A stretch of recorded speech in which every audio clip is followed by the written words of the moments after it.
Добрый день, уважаемые коллеги. Меня зовут Италмасова Нара Кайратовна, преподаватель по классу Дамбры детской школы искусств Сарыкольского района Костанайской области. Тема моего выступления – музыкальное образование и когнитивное развитие. Как музыка влияет на обучение и интеллект. Уважаемые коллеги, сегодня я хочу поговорить о значении музыкального образования и его влиянии на когнитивное развитие человека. Музыка – это не просто искусство, но и мощный инструмент, способствующий развитию интеллекта, памяти, внимания и креативного мышления.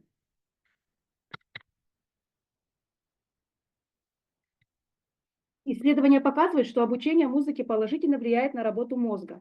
Доказано, что дети, занимающиеся музыкой, лучше справляются с задачами, связанными с логикой, математикой и языками. Это объясняется тем, что при игре на музыкальном инструменте активизируются оба полушария мозга, что способствует развитию нейронных связей и улучшению когнитивных функций. Музыка требует концентрации и дисциплины. Разучивание музыкальных произведений тренирует память, внимание и способность к многозадачности. Кроме того, игра на музыкальном инструменте улучшает координацию движений и мелкую моторику, что в свою очередь положительно влияет на развитие мозга. Важно отметить и влияние музыки на эмоциональный интеллект. Музыкальное воспитание развивает способность распознавать и выражать эмоции, способствует формированию эмпатии и социального взаимодействия. Исследования подтверждают, что дети, занимающиеся музыкой, лучше понимают эмоции других людей, что помогает им в общении и адаптации в обществе. Музыкальное образование – это процесс, который включает изучение теории музыки, практическое исполнение музыкальных произведений, а также развитие музыкального восприятия и креативности. Известно, что занятия музыкой требуют от человека высокой степени внимания и концентрации. В этом процессе активно работают различные когнитивные функции, такие как память, внимание, восприятие, моторные и аналитические способности. Влияние музыки на память. Музыка способствует улучшению кратковременной и долговременной памяти. Например, когда человек учит музыкальное поведение, он развивает способность запоминать последовательность звуков, ритмов и мелодий. Исследования показали, что дети, занимающиеся музыкой, показывают лучшие результаты на тестах, на запоминание, чем их сверстники, не имеющие музыкального образования. Влияние музыки на внимание. Обучение музыке требует сосредоточенности и концентрации, что способствует развитию внимания. Музыкальная практика помогает улучшить способность фокусироваться на конкретной задаче и удерживать внимание на протяжении долгого времени. Дети, занимающиеся музыкой, как правило, проявляют более высокие результаты в тестах на внимание и концентрацию. Эмоциональная экспрессия через музыку. Обучение музыке способствует развитию эмоционального интеллекта, поскольку оно помогает человеку лучше понимать и выражать свои эмоции. Музыка является мощным инструментом для развития эмоциональной саморегуляции, способности управлять своими переживаниями и состоянием. Музыкальные занятия помогают детям и взрослым развивать эмпатию и сочувствие, а также учат на выражение своих чувств. Музыкальная терапия и ее влияние на когнитивное развитие. Современные исследования показывают, что музыкальная терапия оказывает положительное влияние на развитие детей с различными когнитивными и эмоциональными нарушениями. Использование музыки в терапевтических целях способствует улучшению когнитивных функций, таких как память, внимание, языковые навыки, а также помогают в развитии социального взаимодействия и эмоциональной устойчивости. Музыкальное образование и академическая успеваемость. Множество исследований показали, что дети, занимающиеся музыкой, имеют лучшие результаты в школьных тестах и экзаменах по таким предметам, как математика, естественные науки и языки. Одним из объединений этого явления является тот факт, что музыка развивает аналитические и когнитивные способности, которые могут быть перенесены на другие учебные дисциплины. Существует несколько гипотез, объясняющих, как музыкальное образование влияет на академическую успеваемость. Одна из них заключается в том, что занятия музыкой способствуют развитию исполнительских функций, таких как планирование, внимание, саморегуляция и рабочая память. которые имеют важное значение для успешного обучения в школе.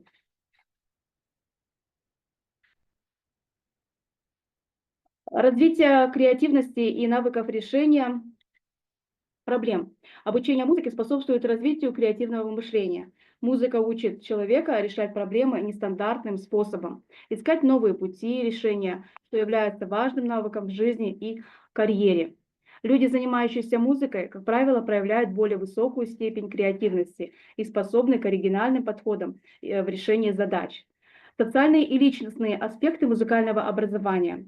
Занятия музыкой развивают социальные навыки, такие как умение работать в коллективе, коммуникабельность, лидерские качества. Музыкальное образование способствует формированию уверенности в себе, ответственности и настойчивости, что также положительно влияет на личностное развитие.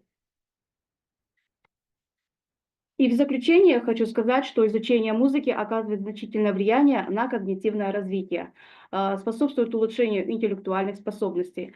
Оно активизирует различные участки мозга, что помогает развивать память, внимание, креативность и логическое мышление. Музыкальное образование не только способствует развитию слухового восприятия и моторики, но и улучшает навыки решения проблем, способность к абстрактному мышлению и вниманию.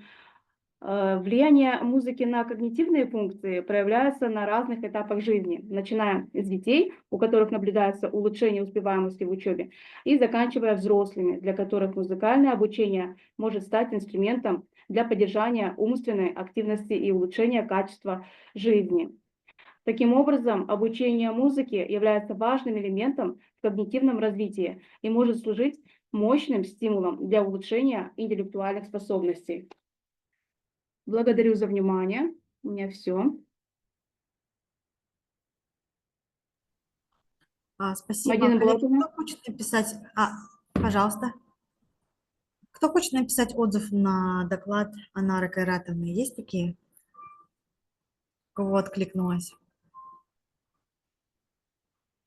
На меня пишет Луиза Каримовна. Отзыв. Вы хотите, Луиза Каримовна? Хорошо. Продолжаем выступление в модуле 2 и 3. Сейчас выступает Солодовникова Алла Анатольевна.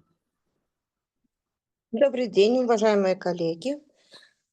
У меня тема, которую хочу я вам представить. Тема – это музыка и нейропластичность мозга. Почему музыканты мыслят иначе? Человеческий мозг обладает необычайной способностью адаптироваться и перестраиваться в соответствии с опытом. Это явление, известное как нейропластичность. Одним из самых мощных стимулов для этих изменений является музыка. Музыканты за годы практики развивают уникальные когнитивные, двигательные, эмоциональные навыки, которые отличают их мышление от мышления немузыкантов.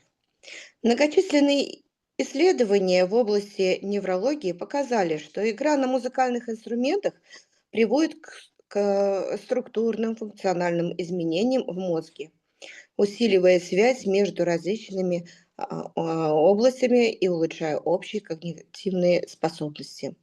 Возникает закономерный вопрос, почему же музыканты мыслят по-другому?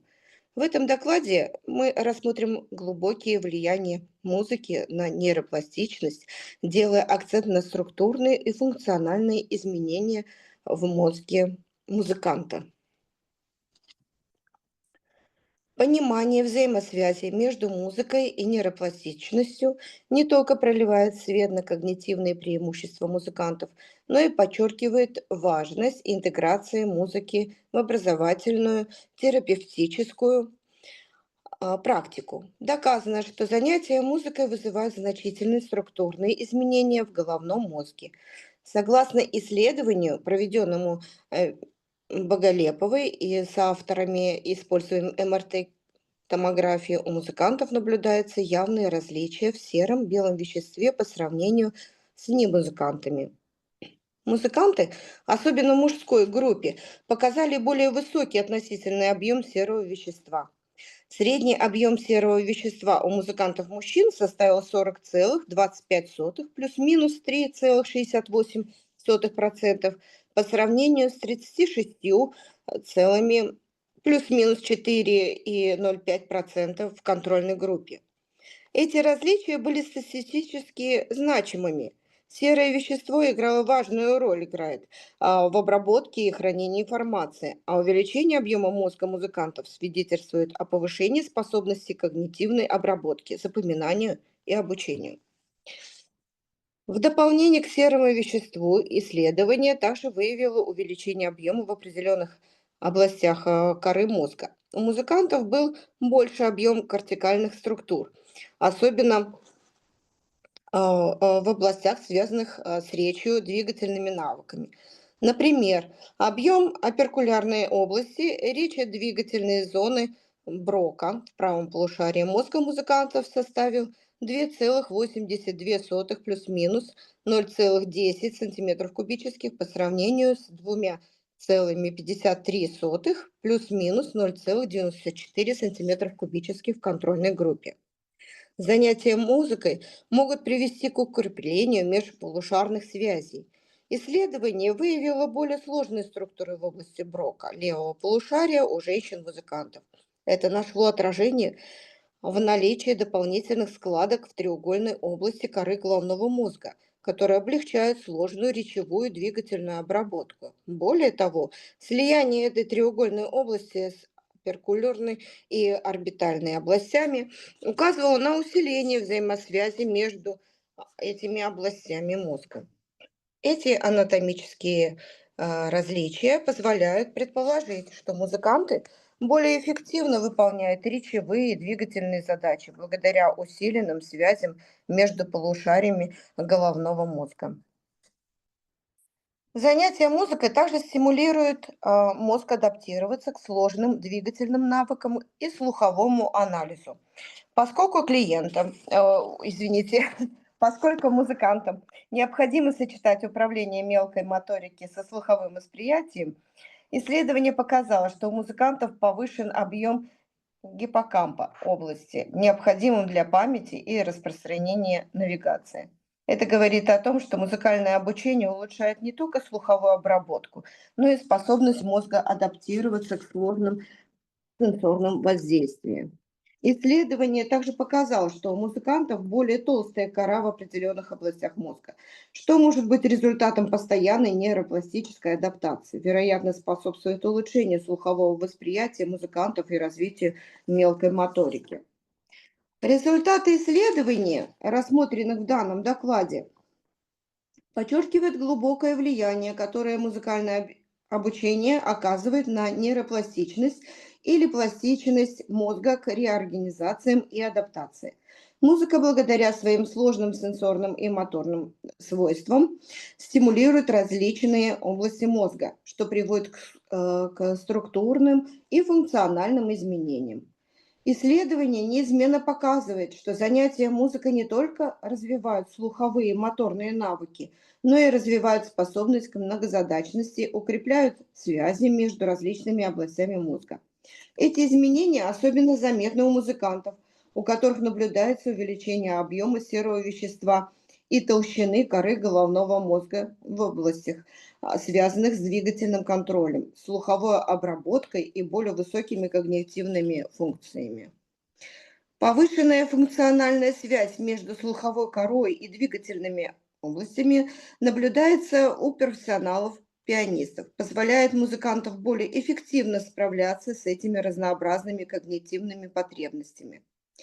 Такая взаимосвязь между слуховой и моторной областями была связана с улучшением навыков переключения задач, внимания и многозадачности, которые необходимы не только в музыке, но и в других областях, требующих когнитивной гибкости.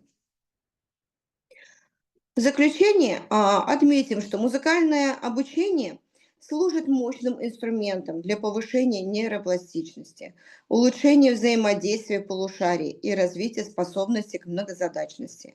Эти результаты свидетельствуют о том, что музыка может быть эффективным способом содействия когнитивному развитию и улучшения функций мозга, связанных с контролем моторики, сенсорной обработкой информации и более высокими когнитивными навыками. Таким образом, музыка предлагает уникальный способ укрепить здоровье мозга, способствовать когнитивному росту и ее применению выходит далеко за рамки музыкального исполнения. На этом у меня доклад окончен. Благодарим вас. Коллеги, Мгм. есть вопросы? Нет, вопросов нет. Отлично, тогда продолжаем. Спасибо. Выступает Сапарова Луиза Каримовна. Добрый день, уважаемые коллеги. Я Сапарова Луиза Каримовна, преподаватель по классу скрипки специализированной школы Казахского национального университета имени Куляш-Байситовой. Сегодня мы разберемся с феноменом, который уже 3 десятилетия вызывает споры. Может ли музыка Моцарта сделать нас умнее? Или это просто красивая сказка, которую подарили нам СМИ? Моя тема – эффект Моцарта. Представьте, молодые родители ставят новорожденным классику вместо колыбельных. Власти штатов тратят бюджеты на диски с симфониями, а ученые яростно спорят в академических журналах. Что стоит за этим ажиотажем? Давайте вместе пройдем путь от лабораторных экспериментов до массовой культуры и отделим факты от вымысла. Все началось в 1993 году, когда психолог Фрэнсис Раушер опубликовала в журнале Nature скромное исследование. Участниками были 36 студентов, которые слушали 10 минут сонаты Моцарта для 2 фортепиано. После этого они выполняли тест на пространственное мышление. Какой же был результат? Те, кто слушал Моцарта, справились чуть лучше, но эффект длился всего лишь 10-15 минут. Однако СМИ превратили это в сенсацию. Заголовки кричали: «Моцарт повышает IQ», «Классика растит гениев». В 1998 году штат Джорджия начал бесплатно раздавать CD-диски с Моцартом для новорожденных, будто это витамин для мозга. В 1997 году вышла книга Дона Кэмпбелла «Эффект Моцарта». Автор уверял, что музыка композитора синхронизирует полушария мозга и гармонизирует нейронные связи. Книга стала бестселлером. Что показали исследования? Давайте обратимся к данным. После 1993 года сотни ученых пытались повторить и опровергнуть выводы Раушер. Вот что мы сегодня знаем. Подтверждение. В 2004 году пациенты с эпилепсией реже страдали от приступов во время прослушивания Моцарта. Критика была в 1999 году. Метаанализ 16 исследователей показал, что музыка Моцарта не влияет на IQ. Психолог Кеннет Стил попытался воспроизвести эксперимент Раушер, но не получил тех же результатов.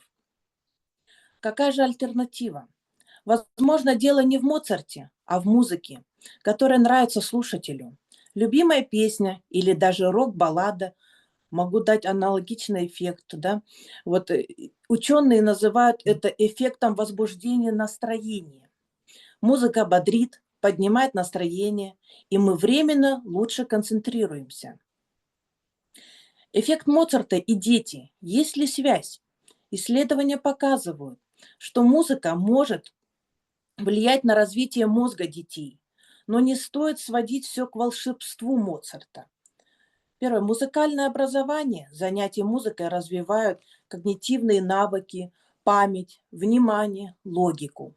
Однако это результат систематических тренировок, а не пассивного прослушивания CD-дисков. Музыкальная среда. Важно. Фоновая музыка создает позитивную атмосферу, стимулирует эмоциональное развитие. Но ключевое разнообразие подойдет любая гармоничная музыка, а не только классика. Дети – не особый случай для эффекта Моцарта. Важнее вовлечение в музыку через обучение и творчество, а не мифическое обещание. Да? Где музыка Моцарта действительно работает? Давайте не будем сбрасывать со счетов силу искусства, конечно же. Даже если Моцарт не делает нас гениями, его музыка находит применение. В образовании. Некоторые школы вводят музыкальные паузы перед уроками. Ученики успокаиваются, а учителя отмечают, что класс легче переключается на учебу. В медицине используют пациентам с деменцией, включают классику, чтобы вернуть воспоминания. У людей с эпилепсией музыка снижает частоту приступов. В повседневности музыка снижает частоту приступов.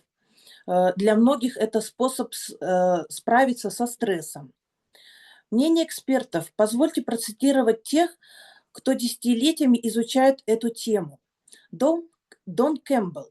Музыка Моцарта– это математика в звуках. Она упорядочивает хаос в нашей голове. Стивен Новелла, невролог. Эффект Моцарта не миф, а урок о том, как общество искажает науку в погоне за простыми ответами.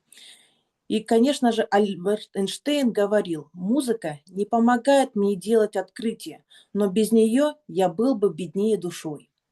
Музыка, как говорится, не волшебная таблетка для ума, но хороший инструмент, чтобы улучшить настроение и продуктивность. Вот какие ее правила использования. Чтобы сосредоточиться, ставьте инструментал классику или звуки природы. Слова в песнях отвлекают, конечно же. Чтобы расслабиться, включите медленную классику или треки, которые вас успокаивают. Для тренировок энергичная музыка повышает выносливость, мозг подстраивается под движение ритма, устаешь меньше. Для вдохновения слушайте то, что новое, необычное, незнакомые звуки будут креативность. И самое главное, не включайте громкую музыку, иначе испортите слух. Не мучайте себя Моцартом, если вам нравится рэп. Польза там, где получаешь удовольствие. И в заключение, разумный подход к эффекту Моцарта. Все-таки я считаю, что миф. Нет научных доказательств уникального влияния музыки Моцарта на интеллект. Влияние – это музыка полезна для настроения и концентрации, но общий эффект, а не магия. И важность обучения музыке развивает навыки, но упор должен быть на систематичность, а не мифы. И главное, музыка работает, когда вы ее чувствуете. Не гонитесь за умными плейлистами, включайте то, что нравится лично вам. Как говорил Ницше, без музыки жизнь – это ошибка. И если вы сегодня сделаете вывод, пусть он будет таким. Не ищите в искусстве волшебства. Его ценность в способности трогать сердца, а не меняйте нейроны. Спасибо за внимание. Луиза Каримовна, спасибо вам большое за такой доклад. Коллеги, давайте порассуждаем, пообсуждаем на эту тему. Очень интересная тема. Если честно, я думала, когда прочитала тему «Эффект Моцарта», я думала, вы будете говорить, что с малых лет, как Моцарт, да, гений, нужно развивать детей и так далее и тому подобное. Но вы сказали, что как его музыка влияет на наш мозг, я так поняла. Ну, Да. хочу сказать на личном примере, например, когда я была положении, еще в животике были детки, я всегда включала почему-то классическую музыку. И почему-то Моцарта, потому что он как бы успокаивает. Плюс были же какие-то различные наблюдения, эксперименты, когда говорили, что музыка Моцарта наша классическая, и вот включали и замораживали воду. Смотрели такое, да? Да. Когда у него очень красивые снежинки получались, такие идеальные со всех сторон. Допустим, Бетховена включали, оно уже более такие острые были, но тоже была форма. Но опять же включали рок, когда там вообще формы вообще абсолютно не было. Про то, что вы и сказали, не надо громкую слушать музыку, да, там и так далее и тому подобное. Что еще можно сказать? Что, например, я своим детям, если честно, включала классическую музыку с детства, и они мне с удовольствием могут сидеть и смотреть, как играет оркестр. Они смотрят с удовольствием и не плачут, что переключи на мультики, пожалуйста, и так далее. Оба вот ребенка, они действительно любят музыку. И пусть это без слов, это ведь классическая музыка, и просят, причем мы даже смотрим, например, мультфильмы, где используется музыка классическая.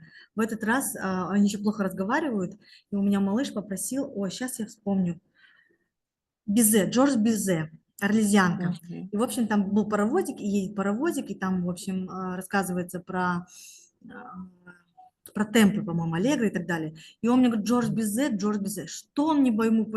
Потом он, когда мне показал на телевизоре, я поняла, что он хочет услышать музыку Джорджа Бизе. И когда мы пошли на концерт, мы ходим часто в филармонию на концерт, так как у нас вся семья играет в оркестрах. И, знаете, там прозвучала эта орлезианка, и он вспомнил, и даже мне сказал, это Джордж Бизе, орлезианка. На что я была просто счастлива от того, что действительно ребенок запомнил это. Очень интересная тема. Коллеги, есть что еще кому-то что-то сказать? Мне понравилось. Спасибо вам большое за такой доклад. Спасибо большое. Продолжаем, да, коллеги? Выступает Дурманова Илона Вячеславовна. Коллеги, добрый день, хорошего дня, гости конференции. Очень рада, что на таком сегодняшнем дне мы участвуем вместе.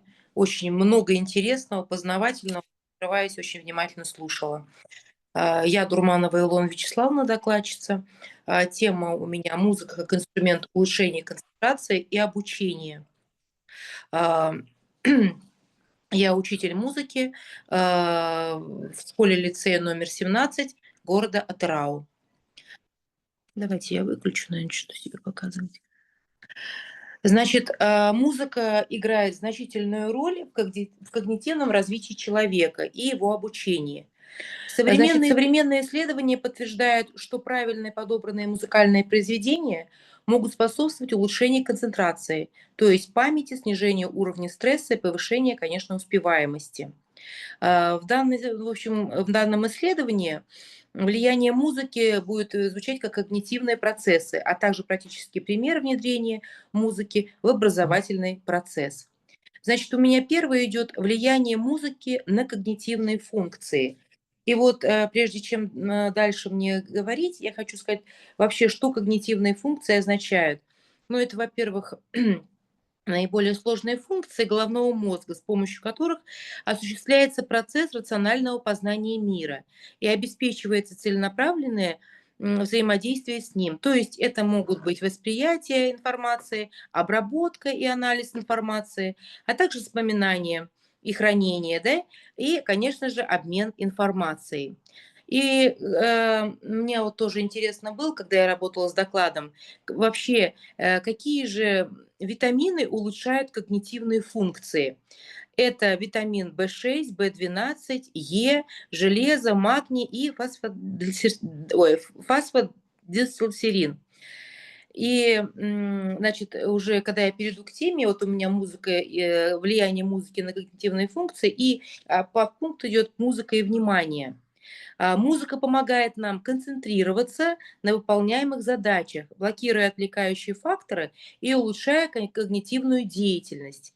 Однако ее эффект зависит от жанра, также громкости и индивидуальных особенностей слушателя.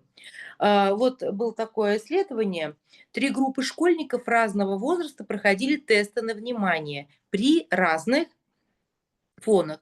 И что было выявлено? Значит, младшие школьники, это 7-8 лет, они лучше концентрируются под классическую музыку, Чайковский, Шопен.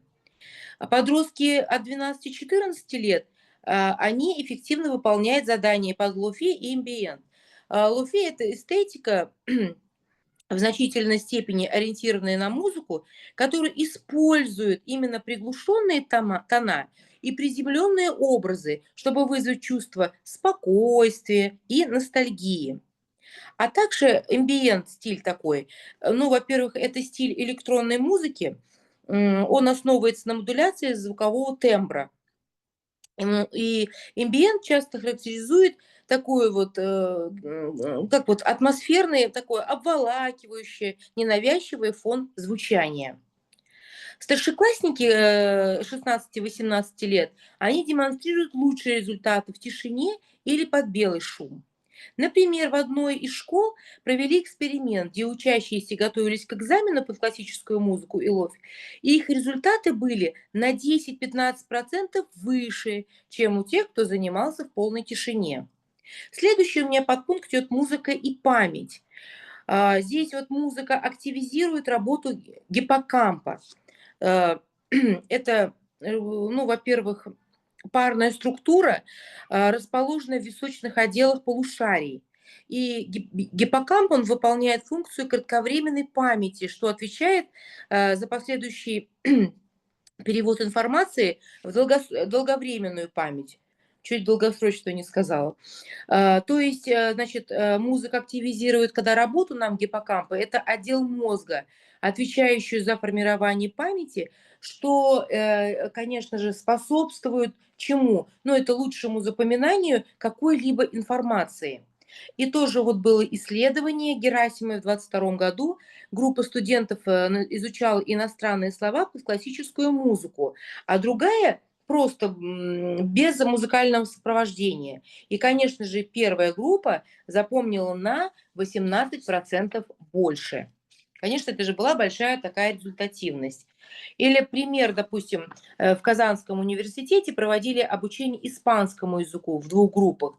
Первая группа использовала инструментальную испанскую музыку, а вторая, опять-таки, обучалась тишине. И итог 25%, где использовалась испанская музыка. Теперь у меня подтема идет такая, не подтема, а, как сказать, вот пунктик, так скажем, музыка и креативность. Музыка тоже также соответствует развитию творческого мышления. Группа студентов, это было исследование Орловой в 2020 году, группа студентов выполняла творческие задания под разную музыку. Лучшую креативность показали те, кто работал под джаз или легкую классическую музыку. Например, в художественной школе провели в Санкт-Петербурге эксперимент. 2 группы учащихся рисовали под разное было сопровождение. Те, кто слушал классическую и джаз, показали совсем другие, причем оригинальные такие композиции. Так что вот действительно музыка, она творит чудеса.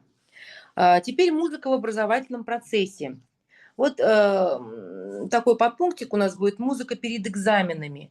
Она также помогает нам, что, во-первых, снижать тревожность и способствует улучшению концентрации перед таким важным делом. Экзамен действительно очень важно. Исследование показало, что ученики, которые за 10 минут до экзамена слушали классическую музыку, это был Вольфганг Амадей Моцарт, Клод Дебюсси, показали лучшие результаты по сравнению с теми, кто ждал в тишине. Потом вот тоже еще был пример в одном из лицеев. Перед важными контрольными работами включали спокойную инструментальную музыку. В результате средний балл повысился, а уровень тревожности, конечно же, снизился. Также влияние различных жанров на обучение. Разные музыкальные стили оказывают различное влияние на когнитивные процессы. Вот, например, коллеги, классическая музыка, да, это стиль такой. Что она, ну, какое влияние на обучение? Во-первых, улучшает концентрацию, память, снижает стресс. Теперь барокко, это у нас Бах, Вивальди, да, музыкальный стиль, повышает внимание, улучшает логику. Дальше лофи или эмбиент, это тоже какое влияние на обучение? Во-первых, создает комфортную атмосферу, снижает тревожность. Белый шум, он блокирует внешние раздражители. А такие, как музыкальный стиль джаз и легкий рок, способствуют, конечно же, креативному мышлению. Исследования Тарасовой показали нам, что группа школьников, которая выполняла логические задачи под разные музыкальные стили, на 15% решали примеры, а те, кто слушал барочную музыку. И вот третий такой у меня пунктик: практическое применение музыки в обучении и рекомендации для преподавателей. Перед уроками включать спокойную инструментальную музыку для создания благоприятного настроя. Второе. Во время самостоятельных работ использовать фоновую музыку для улучшения концентрации. Третье. На творческих занятиях подбирать джаз, легкий рок или этническую музыку для стимуляции креативности. Четвертое. Перед экзаменами предлагать учащимся прослушать расслабляющую классическую музыку. Также примеры успешного использования в музыке и в школах. Вот, допустим, в Финляндии в в образовательной программе активно используется музыкальное сопровождение на уроках математики и языков. Япония в некоторых школах использует традиционную японскую музыку именно во время письменных работ. В России, в Москве, в лицее номер 12, внедрение музыки на переменах и во время подготовки к экзаменам улучшило общую успеваемость на 10%. И, конечно же, в заключение хочется сказать, что музыка играет значительную роль в процессе обучения и когнитивного развития человека. Исследования показывают, что правильно подобранный музыкальный фон способен улучшить концентрацию, память, снижать уровень тревожности и, конечно же, способствовать повышению успеваемости. Одним из ключевых механизмов воздействия музыки является ее способность активизировать различные области мозга. Например, классическая музыка стимулирует работу гиппокампа, что улучшает процесс запоминания. Музыка с ритмичной структурой помогает сфокусироваться на выполнении задач, уменьшая влияние отвлекающих факторов. В то же время резкие и хаотичные звуки могут, напротив, снижать концентрацию и вызвать раздражение. Практическое применение музыки в образовательном процессе дают нам положительные результаты. Ученики и студенты, использующие музыку в качестве фона для занятий, демонстрируют лучшие результаты в тестах на память и внимание. А вот перед экзаменами прослушивание успокаивающей музыки способствует, конечно же, снижению стресса, что положительно сказывается на их способности правильно формулировать ответы и использовать ранее усвоенную информацию. Кроме того, музыка оказывает влияние не только на индивидуальное обучение, но и на групповые формы образовательного процесса. В некоторых школах и университетах уже используются методы аудиостимуляции для создания комфортной учебной среды. Так и специальные музыкальные упражнения направлены на развитие когнитивных способностей. Однако, коллеги, стоит учитывать индивидуальные особенности восприятия музыки. То, что способствует концентрации у одного человека, может отвлекать, конечно же, другого. Поэтому важно подбирать музыкальный фон с учетом предпочтений и задач. Например, инструментальная музыка без резких динамических изменений. Она, конечно же, больше подходит с работой текстом или изучением новой информации. А ритмичная электронная музыка, конечно же, будет полезна для выполнения каких-то механических задач или тренировок. В заключение еще раз повторюсь, скажу, что таким образом это не просто развлекательный инструмент, а мощное средство для повышения эффективности обучения и когнитивного развития. Ее осмысленное применение в образовательной сфере может значительно улучшить процессы запоминания, восприятия информации и, конечно же, умственной информации, делая процесс обучения более продуктивным и комфортным.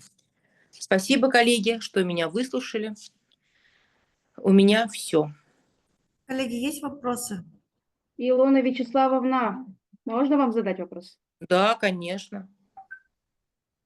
Скажите, пожалуйста, почему музыка, а именно классическая музыка, чаще всего используется для улучшения концентрации во время обучения? Спасибо вам за вопрос. Я постараюсь ответить. Да, почему классическая? Хорошо. Но классическая музыка, она, во-первых, имеет плавную структуру, умеренный темп и, конечно же, отсутствие всяких резких звуков. И это, я считаю, снижает уровень стресса и, конечно же, улучшает работу памяти и внимания.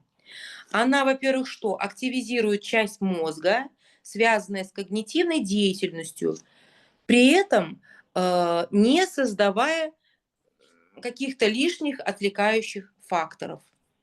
Может быть, я не так ответила, но это вот такой мой ответ. Спасибо. Спасибо вам огромное. Спасибо Вам тоже. за ответ. Спасибо, что выслушали меня. Спасибо вам тоже за все. Коллеги, мы завершаем наш модуль выступлением машин-тренера Ольги Александровны. Ольга Александровна, подключайтесь. Тема моего доклада – индивидуально-психологические особенности личности и их влияние на формирование эмоционального интеллекта.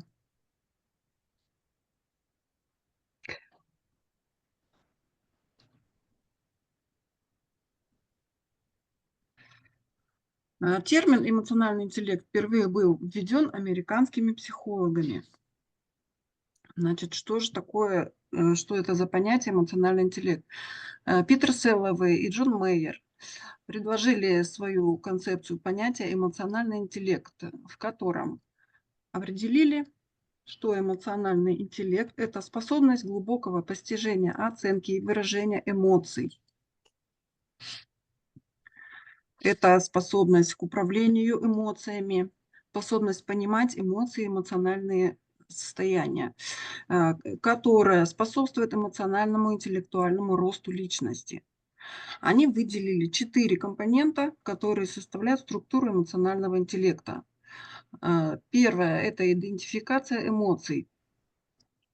То есть человек, по их мнению, человек с развитым эмоциональным интеллектом понимает свои эмоции, умеет их различать, идентифицировать и различать подлинные эмоции и их имитации. Второе. Человек с высоким эмоциональным интеллектом умеет использовать свои эмоции для повышения эффективности мышления и своей деятельности. Третье. Понимать эмоции, способность понимать комплексы эмоций, связи между ними, переход от одной эмоции к другой, как это происходит все, и причины возникновения этих эмоций. Ну и четвертое – это способность управлять эмоциями, способность к контролю за эмоциями, снижению интенсивности отрицательных эмоций, что способствует личностному росту и улучшению межличностных отношений. Сейчас в настоящее время самые, в общем, распространенные теории эмоционального интеллекта, 4 теории существуют. Вслед за Селловым и Джоном Мейером появилась теория израильского психолога Бар-Он. Значит, израильский психолог. Он определяет эмоциональный интеллект как все некогнитивные способности и выделяет 5 сфер компетентности. В каждой сфере существуют свои субкомпоненты. Ну, в общем, также познание себя, осознание своих эмоций, уверенность в себе, самоуважение, самоактуализация и независимость. Второй компонент – навыки межличностного общения. Сюда входит эмпатия, межличностные взаимоотношения, социальная ответственность. Третий компонент – способность к адаптации, решение проблем, связь с реальностью, гибкость эмоций. Четвертый компонент – управление стрессовыми ситуациями, то есть сюда входит стрессоустойчивость, контроль за импульсивностью эмоций. И пятый компонент – преобладающее настроение, то есть также он считает, что человек с высоким эмоциональным интеллектом должен постоянно испытывать хорошее настроение, то есть счастье, удовлетворенность жизнью, оптимизм. Вот такие компоненты считаются у человека с высоким интеллектом. Следующий у нас человек, следующий психолог был Дэниел Гоулман. Его книга «Эмоциональный интеллект» пробыла 1,5 года в числе бестселлеров. Была переведена на 30 языков мира. Значит, он предлагает такую структуру эмоционального интеллекта. Идентификация и называние эмоциональных состояний, понимание связи между эмоциями, мышлением и действиями. То есть когда человек, в принципе, также способен идентифицировать свои эмоции, понять, какие эмоциональные состояния он испытывает в разные моменты. Второй компонент управления эмоциональными состояниями, опять же, контроль эмоций и замена нежелательных эмоциональных состояний адекватными. Третий компонент – способность входить в эмоциональные состояния, способствующие достижению успеха. Четвертый – способность читать эмоции других людей, быть чувствительным к ним и управлять эмоциями других. И пятый компонент – способность вступать в удовлетворяющие межличностные отношения с другими людьми. Но Голман выделяет два типа навыка, присущих людям, обладающих высоким интеллектом. То есть это личностные навыки, когда он способен управлять собой, и социальные навыки, способности, определяющие способы управления отношениями людей. Под эмоциональным интеллектом он понимал такие способности, как самомотивация, устойчивость к разочарованиям, контроль над вспышками эмоций, умение отказываться от удовольствий и регулирование настроения. Следующая концепция эмоционального интеллекта. Российский психолог Дмитрий Люсин представляет себе эмоциональный интеллект как конструкт, имеющий двойственную природу. То есть, с одной стороны, это когнитивные способности, с другой стороны, личностные характеристики, но только такие, которые более или менее прямо влияют на уровень и индивидуальные особенности эмоционального интеллекта. Но надо сказать, что если некоторые психологи выделяют главенство когнитивных способностей, то другие психологи, наоборот, считают, что когнитивные, например, как Бар-Он, считают, что когнитивные способности не имеют определяющего влияния на развитие эмоционального интеллекта. И здесь только вот именно личностные характеристики имеют влияние. Ну, то есть одного какого-то общего понимания, что такое эмоциональный интеллект, пока что у психологов нет. Ну, значит, психологи различают предпосылки эмоционального интеллекта. Предпосылки существуют биологические и социальные. К биологическим относятся уровень эмоционального интеллекта родителей, и в основном это связь именно матери с ребенком. Именно, то есть отношения матери с ребенком влияют на эмоциональный интеллект, на развитую эмоциональность детей. Также правомерно предположение, что эмоциональный интеллект связан с функциональной асимметрией мозга, то есть доминированием именно правого полушария, отвечающего за художественное восприятие, за эмоциональное развитие. Но также свойства темперамента, нейротизм, экстраверсия. Это врожденные задатки. Человек рождается уже с определенным темпераментом, с преобладающим темпераментом. То есть считается же, что нету людей с каким-то одним темпераментом, но есть какой-то преобладающий темперамент. Так вот, и люди с разными свойствами темперамента могут исполнять и по-разному музыку. Им хорошо будут удаваться именно те произведения, которые находятся в их плоскости. Скажем, если преобладающий темперамент у человека меланхолик, ему будут лучше удаваться медленная, грустная музыка. Примером такой музыки может служить Чайковский «Осенняя песня». То есть у холерика будет преобладать музыка быстрая, мажорная. У флегматика музыка медленная, мажорная. И у сангвиника музыка быстрая, мажорная. Но со временем, с приобретением профессионального мастерства уже, в принципе, люди могут выполнять любую музыку, не входящую в его природный темперамент. Это уже профессионалы. Вот. Но существуют различные опросники и тесты для определения уровня эмоционального интеллекта. Если мы посмотрим на этот слайд, здесь мы увидим, значит, что к меланхолическому темпераменту относятся тревожность, неподатливость, неуравновешенность, пессимизм, замкнутость, необщительность. Соответственно, такому темпераменту будет сложнее удаваться музыка веселая, быстрая, какая-то очень оптимистическая. Точно так же, как и, допустим, холерику, возможно, будет трудно удаваться игра произведений, которые также имеют другую направленность, противоположную направленность. Если холерик у нас очень агрессивный, неспокойный тип, возбудимый, переменчивый, соответственно, ему будет трудно удаваться музыка медленная, вдумчивая.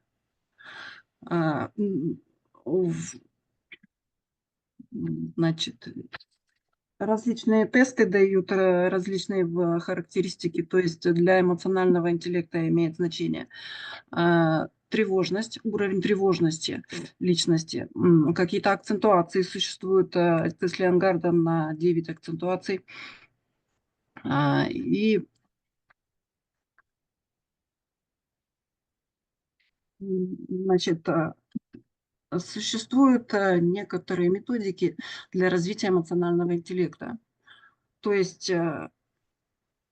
внимание к своим эмоциям. Первое, внимание. Мы чаще должны как бы останавливаться, осознавать, что чувствуем в данный момент, какие факторы вызывают эти эмоции, как они влияют на поведение, на мышление. Дальше мы можем выражать, пытаться свои эмоции конструктивно, не подавлять и не игнорировать, но и не позволять им полностью контролировать человека.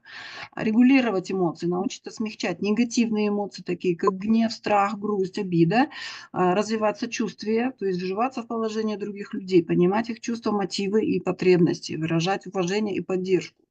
И улучшать коммуникативные навыки, выбирать такой стиль речи, избегать агрессивных каких-то или обидных выражений, использовать ясный, понятный язык, учитывать мнение других и стремиться к компромиссу.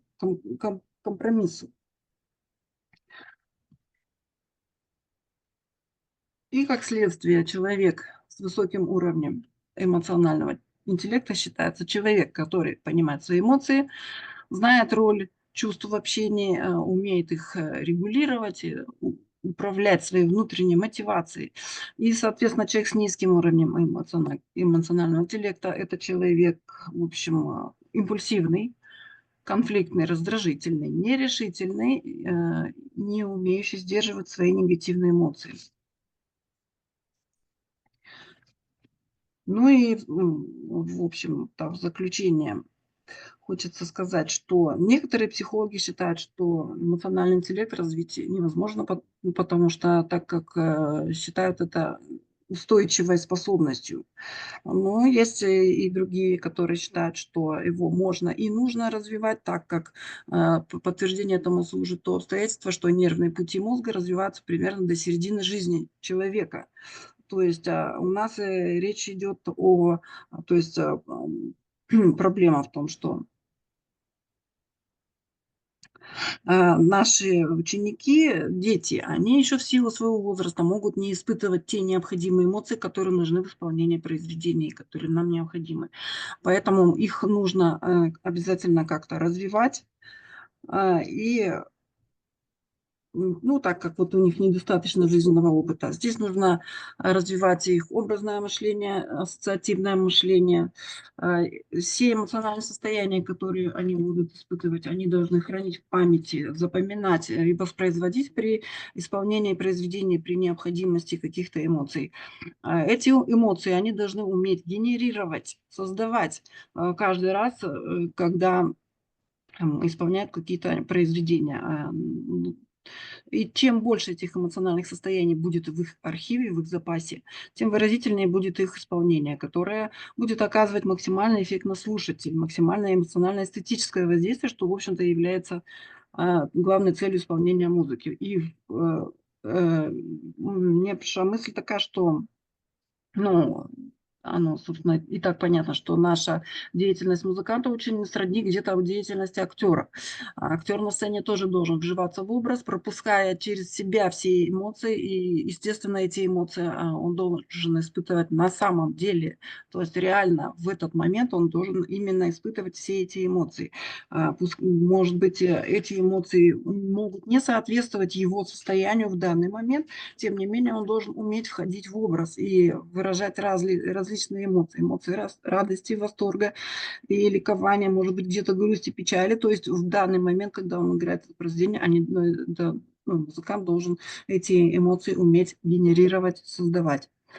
Ну и да, в конце я хочу сказать, что пока что еще единого мнения, единой концепции эмоционального интеллекта не существует. И, следовательно, конечно, необходим еще системный анализ научного знания об эмоциональном интеллекте, выявление уровня критериев его сформированности, определение наиболее существенных условий, влияющих на восстановление, необходимое для успешной интеграции личности в социальное окружение. Ну, у меня все. Огромное спасибо, коллеги. Есть у вас вопросы? Итак, мы завершили с вами выступление модуля 2 и 3. Мы большой блок сегодня рассмотрели. Блок касался психолого-педагогических аспектов музыкального образования. Мы в этом блоке сосредоточили внимание на возрастных особенностях музыкального восприятия, что является, конечно же, ключевым для построения эффективных методов обучения на разных этапах развития. Обсудили возрастные особенности, поговорили о том, как меняются способности к восприятию и освоению музыкального материала в зависимости от возраста и какие методы обучения наиболее эффективны для детей разных возрастных групп. Ну и проговорили даже про пожилой, да, возраст, очень интересные были темы. Также мы говорили про психолого-педагогические подходы в игровых методиках и доказали, что игры – это, наверное, мощный инструмент в обучении. Обсудили, как игровые методики могут помочь в развитии музыкальной способности, а также в формировании творческого подхода у детей. Ну и, наконец, большое внимание уделили теме музыка и эмоциональный интеллект. Узнали, что музыка оказывает глубокое влияние на развитие эмоций и восприятие мира. Обсудили, как музыкальное обучение способствует развитию эмоционального интеллекта у детей, помогая им лучше понимать свои чувства и чувства окружающих. Я уверена, что этот модуль, этот блок даст нам новые инструменты и подходы для более глубокого понимания психологии и педагогики в музыкальном обучении. Есть еще, может, кто-то хочет что-то сказать?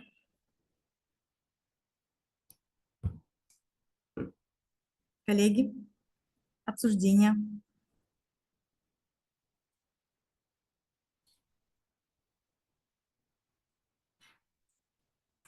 Все высказались, значит. Ну, тогда желаю всем продуктивной работы, и на этом мы завершаем нашу сессию в Zoom-конференции. Спасибо. Спасибо. Коллеги, всем